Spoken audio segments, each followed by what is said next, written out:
Hello दोस्तों, मैं आपको एसएससी जीडी में प्रीवियस ईयर एग्जाम में आए हुए क्वेश्चन को कंप्लीट करवा रहा हूं। अगर आपको डेली लाइव क्लास देखनी है तो आप डेली लाइव 4 पीएम पर आकर के देख सकते हो। मैंने आपको लाइव सेक्शन में काफ़ी सारी क्लास डाल रखी हैं, तो आप वहां जाकर के इस टेस्ट को कंप्लीट दे सकते हैं। सभी क्वेश्चन दोस्तों प्रीवियस ईयर एग्जाम में आए हुए हैं। तो चलिए दोस्तों करते हैं आज की क्लास की शुरुआत क्वेश्चन नंबर 1 से बिना देर किए। क्वेश्चन नंबर 1 है दोस्तों, सम्राट ने मोहम्मद हुसैन अल कातिब कश्मीरी को उनकी सुंदर लिखावट के लिए जरीन कलम या स्वर्ण कलम की उपाधि से सम्मानित किया था। ये क्वेश्चन दोस्तों 30/11/2021 की फर्स्ट शिफ्ट में आया हुआ है। ऑप्शन ए है औरंगजेब, ऑप्शन बी है जहांगीर, ऑप्शन सी है शाहजहां, ऑप्शन डी है अकबर। तो इस क्वेश्चन का राइट आंसर क्या है, आप कमेंट बॉक्स में क्वेश्चन का आंसर दे सकते हैं। लेकिन ये लाइव क्लास नहीं है, तो इस क्वेश्चन का मैं आपको राइट आंसर दे देता हूँ। इसका राइट आंसर है ऑप्शन डी यानी कि अकबर।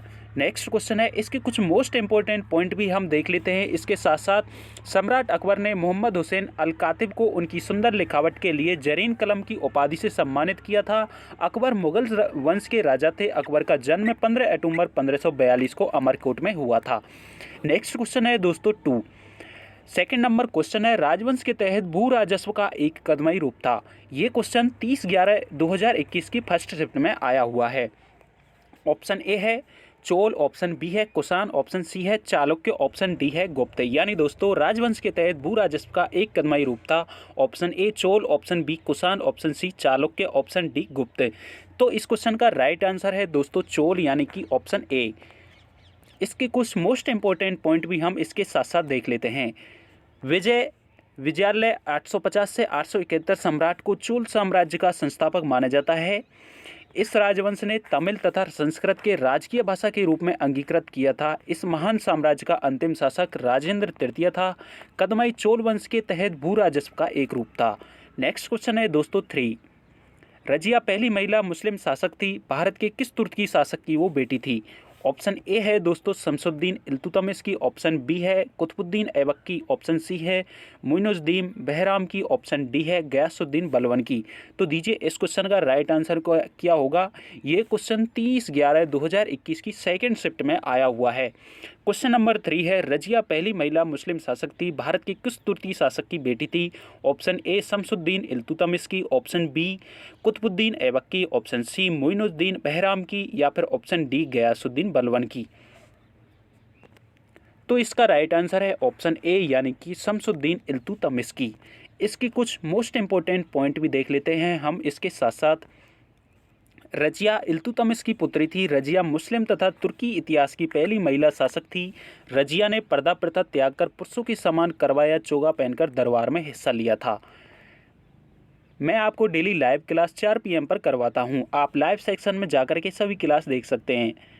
नेक्स्ट क्वेश्चन है दोस्तों 4। निम्नलिखित में से महाराजाधिराज की उपाधि धारण करने वाला प्रथम गुप्त सम्राट कौन थे। ऑप्शन ए है चंद्रगुप्त प्रथम, ऑप्शन बी है चंद्रगुप्त द्वितीय, ऑप्शन सी है समुद्रगुप्त, ऑप्शन डी है रामगुप्त।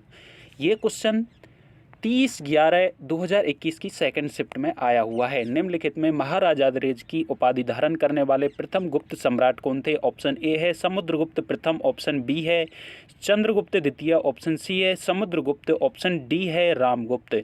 तो दीजिए इस क्वेश्चन का राइट आंसर क्या होगा। क्वेश्चन का राइट आंसर होगा चंद्रगुप्त प्रथम यानी कि ऑप्शन ए। इसके कुछ मोस्ट इंपॉर्टेंट पॉइंट भी देख लीजिए आप। चंद्रगुप्त प्रथम गुप्त वंश के द्वितीय शासक घटोत्कच का पुत्र था। इस प्रकार चंद्रगुप्त प्रथम गुप्त वंश का तृतीय शासक था। इसका कार्यकाल 319 से 324 ईस्वी तक रहा। ज्ञात अभिलेखों से पता चला है कि चंद्रगुप्त प्रथम ही गुप्त वंश का प्रथम स्वतंत्र शासक था जिसने महाराजाधिराज की उपाधि धारण की। नेक्स्ट क्वेश्चन है दोस्तों 5। बोध गया एक महत्वपूर्ण तीर्थ स्थल क्यों है। यह क्वेश्चन 30/11/2021 की फर्स्ट शिफ्ट में आया हुआ है। ऑप्शन ए है यहाँ गौतम बुद्ध का जन्म हुआ, ऑप्शन बी है यहाँ गौतम बुद्ध को ज्ञान प्राप्त हुआ, ऑप्शन सी है गौतम बुद्ध ने ज्ञान प्राप्त करने के बाद यहाँ अपना उपदेश दिया, ऑप्शन डी है यहाँ गौतम बुद्ध को महापरिनिर्वाण प्राप्त हुआ। इसका राइट आंसर है ऑप्शन बी, यहाँ गौतम बुद्ध को ज्ञान प्राप्त हुआ। यानी कि बोध गया एक महत्वपूर्ण बौद्ध तीर्थ स्थल क्यों है, क्योंकि यहाँ पर गौतम बुद्ध को ज्ञान प्राप्त हुआ। अब गौतम बुद्ध के बारे में कुछ मोस्ट इंपॉर्टेंट पॉइंट भी देख लेते हैं। गौतम बुद्ध बोध गया में गौतम बुद्ध को ज्ञान की प्राप्ति हुई। इनका जन्म यानी कि गौतम बुद्ध का जन्म 563 ईस्वी में इक्ष्वाकु वंश के क्षत्रिय शासक कुल के राजा शुद्धोधन के घर पर हुआ। इनकी माँ का नाम महामाया था, जिनका निधन बुद्ध के जन्म के 7 दिन बाद हो गया।